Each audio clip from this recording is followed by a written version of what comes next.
Salam dalam nama Tuhan Yesus Kristus. Saudara-saudara, ada banyak orang di luar sana mengatakan bahwa Tuhan Yesus datang khusus hanya untuk orang Israel. Tuhan Yesus diutus khusus untuk menyelamatkan bangsa Israel.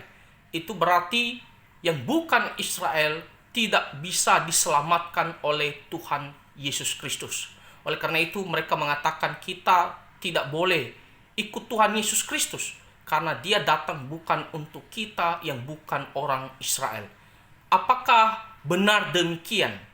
Jawabannya keliru ataupun salah.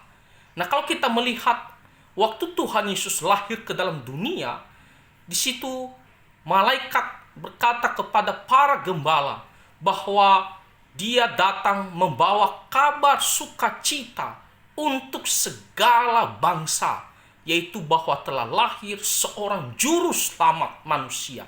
Kalau kita melihat di kitab Injil Lukas pasal 2 ayatnya yang ke-10, di sini dikatakan, lalu kata malaikat itu kepada mereka, jangan takut, sebab sesungguhnya aku memberitakan kepadamu kesukaan besar untuk seluruh bangsa.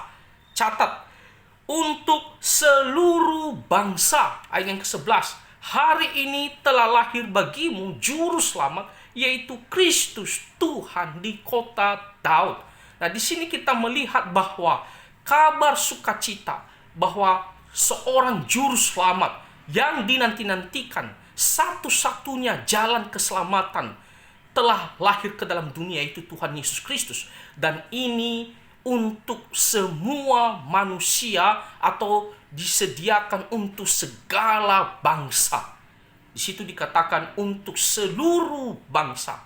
Jadi apapun warna kulitnya, apapun latar belakangnya, mau Israel maupun non-Israel yang bukan Israel, dimanapun semuanya ini bisa diselamatkan asalkan datang kepada Tuhan Yesus Kristus. Nah, kalau kita melihat lagi perkataan Tuhan Yesus Kristus di kitab Injil Matius pasal yang terakhir, pasal 28 ayatnya yang ke-18, di sini dikatakan Yesus mendekati mereka dan berkata, kepadaku telah diberikan segala kuasa di sorga dan di bumi.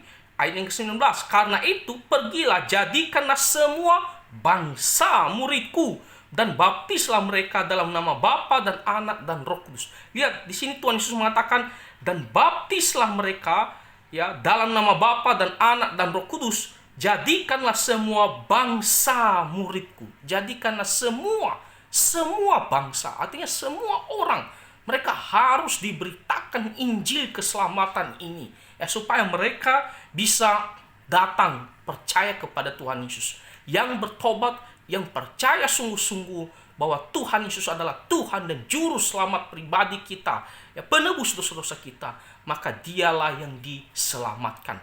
Jadi tidak terbatas hanya khusus untuk orang Israel, untuk semua orang ya, untuk semua orang. Kalau kita membaca lagi perkataan Tuhan Yesus di Kisah Para Rasul pasal 1 ayat 8. Kisah Para Rasul pasal 1 ayat 8, di sini Tuhan Yesus berkata, tetapi kamu akan menerima kuasa kalau Roh Kudus turun ke atas kamu, dan kamu akan menjadi saksiku di Yerusalem dan di seluruh Yudea dan Samaria dan sampai ke ujung bumi. Ya, jelas sekali.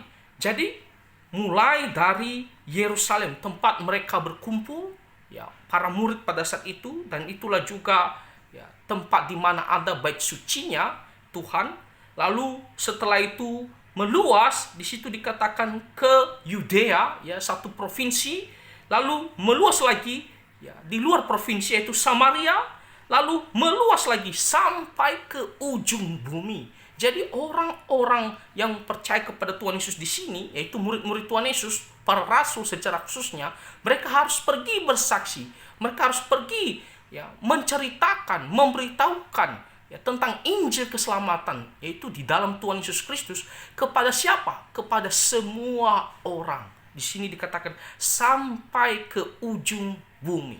Dan memang Faktanya kita melihat para rasul mereka tidak hanya menginjili orang-orang Israel, tetapi semua orang, bangsa-bangsa lain juga. Nah saudara-saudara, jadi kalau ada yang mengatakan bahwa Tuhan Yesus datang hanya untuk orang Israel saja, maka kita yang bukan orang Israel, kita tidak diselamatkannya, maka kita tidak usah percaya kepadanya. Itulah ajaran sesat, ajaran yang keliru. Apalagi kalau kita diarahkan untuk percaya kepada seorang manusia yang lain yang juga adalah orang berdosa, yang jelas-jelas tidak bisa menyelamatkan kita, yang jelas-jelas kematian saja mengalahkan dia. Bagaimana dia bisa menyelamatkan kita? Ya. Dia tidak bangkit-bangkit. Jadi tidak ada jalan keselamatan lain. Tuhan Yesuslah yang satu-satunya yang ditetapkan untuk bisa kita memperoleh penebusan dosa dan hidup yang kekal. Dan ini bukan hanya untuk orang Israel, untuk semua manusia. Siapa yang bertobat dan percaya akan diampuni dan diselamatkan. Saudara-saudara, kita ini orang berdosa. Kita harus selalu sadar, kita harus selalu ingat, kita ini orang-orang yang berdosa begitu jahat. Ya, sepanjang hidup kita banyak melakukan kesalahan yang hanya memuaskan hawa nafsu dosa kita saja. Saudara-saudara, apakah kita sadar juga bahwa setiap dosa, setiap kejahatan kita ada ganjarannya, ada sanksinya. Tuhan itu begitu suci, Tuhan itu begitu kudus, Tuhan itu maha adil.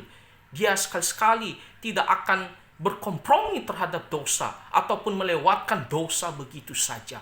Dia benci terhadap dosa dan dia akan menegakkan keadilannya. Dia akan menunjukkan kekudusannya dengan menghukum kita orang-orang berdosa. Kita akan masuk ke dalam penghukuman yang kekal.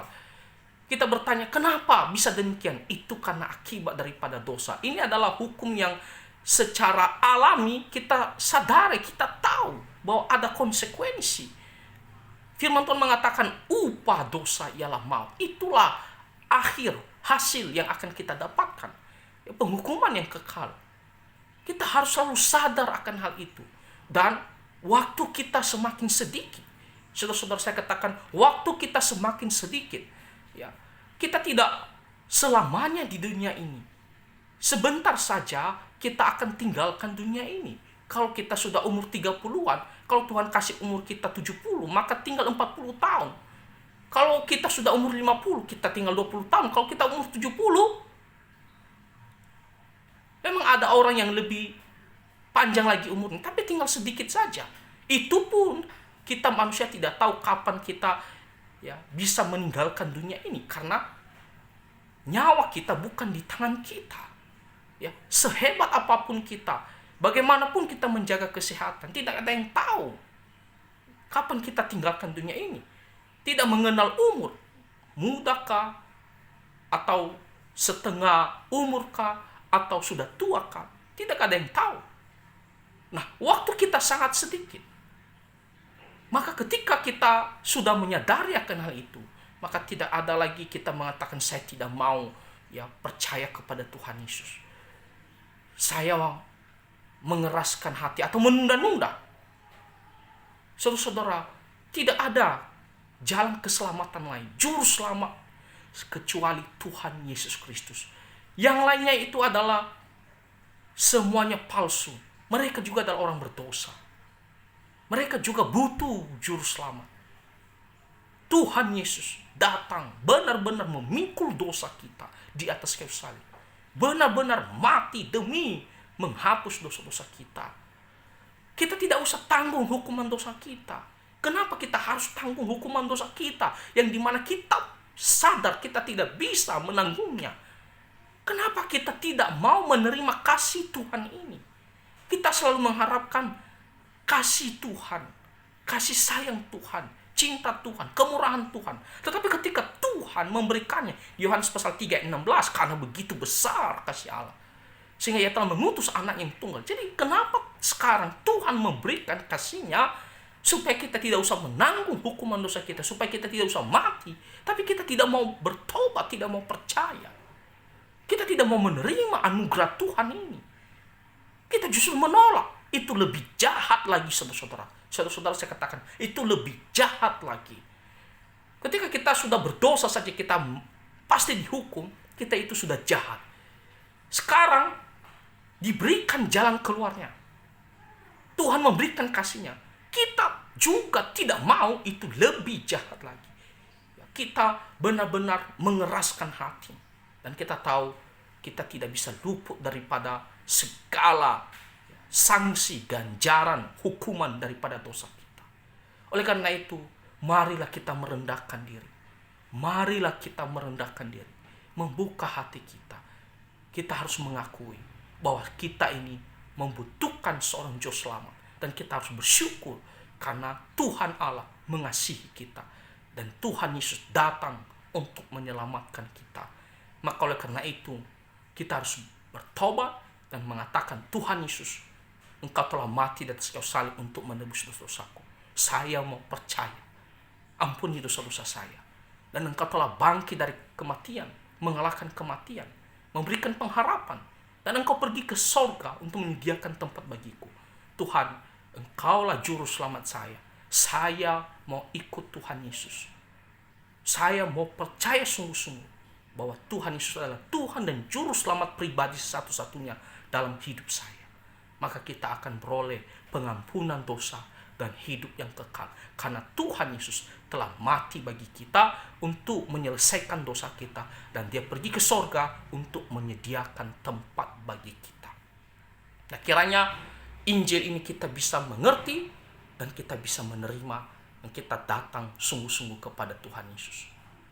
Tuhan kiranya menolong kita semua. Amin.